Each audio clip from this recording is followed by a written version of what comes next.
শিলচরে BJP প্রার্থী doctor Rajdeep Roy sitting বিধায়ক বা সাংসদ নন, তাকে নিয়ে শিলচরবাসীর কোনো আগ্রহ নেই। ভোটের মুখে বেশ তাৎপর্যপূর্ণ মন্তব্যে ক্ষমতাসীন বিজেপির প্রার্থীকে পিছিয়েই রাখলেন তৃণমূল কংগ্রেসের রাজ্যসভার সাংসদ সুস্মিতা দেব। কাউকে ব্যক্তিগতভাবে অ্যাটাক করার মানসিকতা নেই, তবে যা স্পষ্ট সামনে সেই বাস্তবতা হলো 2 বছর থেকে ডাক্তারিতে জড়িত, জনসংযোগ বিচ্ছিন্ন ডক্টর রাজদীপ রায়ের এখন অবস্থান থেকে আর ভোটে জেতার সুযোগ নেই বলে মন্তব্য করেছেন সুস্মিতা দেব।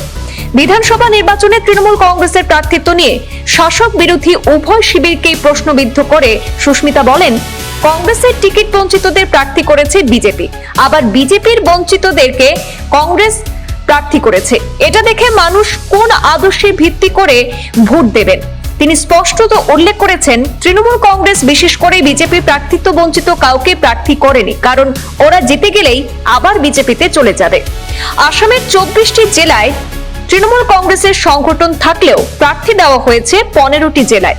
তিনি বলেন, যদিও মহাজোটের তৃণমূল কংগ্রেস নেই, তবুও সব জেলায় প্রার্থী দিলে ক্ষতি হবে বিরোধী মহাজোটের। তাই শুধুমাত্র বিরোধী কংগ্রেস সহ অন্যান্য দলের মহাজোট যেখানে সঠিক প্রার্থিত্ব চয়ন করতে ব্যর্থ হয়েছে, সেই সব আসনগুলিতে জনপ্রিয়তার নিরিখে প্রার্থী দিয়েছে তৃণমূল কংগ্রেস। বিশেষ করে সুস্মিতা উল্লেখ করেছেন শ্রীভূমি জেলার দক্ষিণ করিমগঞ্জ আসনের প্রসঙ্গ। সুস্মিতা দাবি করেন, জনপ্রিয় মুখ জেতার মতো শক্ত অবস্থানে থাকা আজিজ আহমেদ খান রানুকে প্রার্থী করেনি কংগ্রেস, তাই সেখানে জয়ের সুযোগ বুঝেই আজিজ আহমেদ খান রানুকে প্রার্থী করা হয়েছে তৃণমূল কংগ্রেসের তরফ থেকে বলে মন্তব্য করেন পশ্চিমবাংলা সরকারের রাজ্যসভার সাংসদ সুস্মিতা দেব। আমাদের হাতে মন্তব্য রয়েছে, সুস্মিতা আর কি কি বিষয় বললেন চলুন শুনে নেব বিস্তারিত।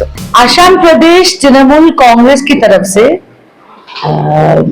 हमारे नेता अभिषेक बैनर्जी, हमारे माननीय चेयरपर्सन ममता बनर्जी की तरफ से आसाम में 22 सीटों में हम चुनाव लड़ रहे हैं। इन 22 सीटों में हमने पूरी कोशिश की है कि हर कास्ट कम्युनिटी का एक कैंडिडेट रहे, क्योंकि ममता दीदी की जो पार्टी है वो ऑल इंक्लूसिव पार्टी है। हमारे लिस्ट में असमीज हिंदू है, हमारे लिस्ट में बंगाली हिंदू है, हमारे लिस्ट में एसटी है, हमारे लिस्ट में शेड्यूल कास्ट है, हमारे कैंडिडेट लिस्ट में ओबीसी नाथ कम्युनिटी से है।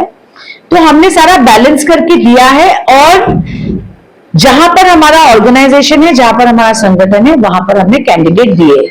एक बहुत महत्वपूर्ण बात यह है कि हमने देखा है बाकी पार्टीज में कोई कांग्रेस से लेके आया बीजेपी में खड़ा कर दिया, कोई बीजेपी से लेके आया कांग्रेस में खड़ा कर दिया, पर तृणमूल कांग्रेस ने किसी भी भारतीय जनता पार्टी के जितने रिबल कैंडिडेट्स हैं जो टिकट मांग रहे थे लड़ने के लिए, हम एक भी प्रत्याशी बीजेपी से नहीं लाए हैं।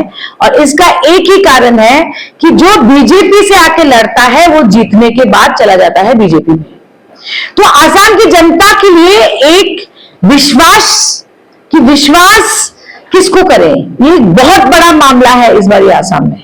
तो तृणमूल कांग्रेस बाकी सब पार्टी से, जितने भी पार्टी आज हैं फील्ड में, हमारे में और उनमें यही अंतर है कि हम बीजेपी से हमने किसी को टिकट नहीं किया, जैसे कांग्रेस ने किया, जैसे बीजेपी ने किया। मतलब ऐसा भी कहा जा रहा है कॉन्टेस्ट वहां हो रहा है जहां कांग्रेस का कैंडिडेट है वो बीजेपी से आया, जो बीजेपी का कैंडिडेट है वो कांग्रेस से आया। तो लोग किस आदर्श को मान के वोट देंगे? मुझे पूरी उम्मीद है कि हम अच्छा हमारा परफॉर्मेंस रहेगा। और जहां पे हम टिकट नहीं दे पाए, हमारे 24 डिस्ट्रिक्ट्स में संगठन है, तो सिर्फ 15 डिस्ट्रिक्ट्स में हमने कैंडिडेट दिए हैं। तो मैं संगठन के लोगों से क्षमा चाहती हूँ, क्योंकि 51 सीट्स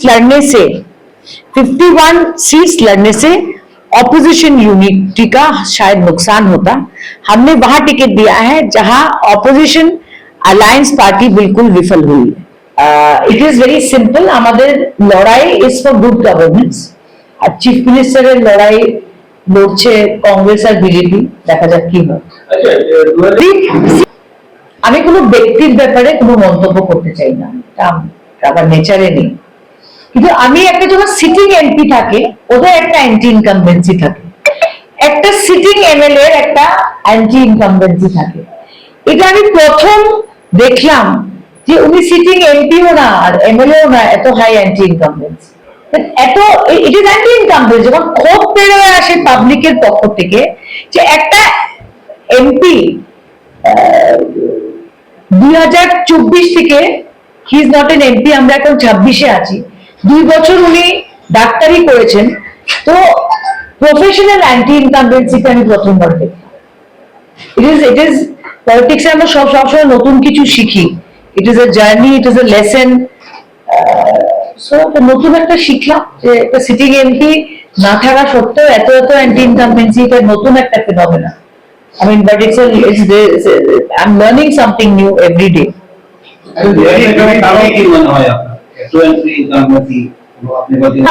কেউ একটা দলকে দেয়, আরেকটা দলকে দেয়, বাট শিলচরের ভোটাররা হলো সচেতন নাগরিক।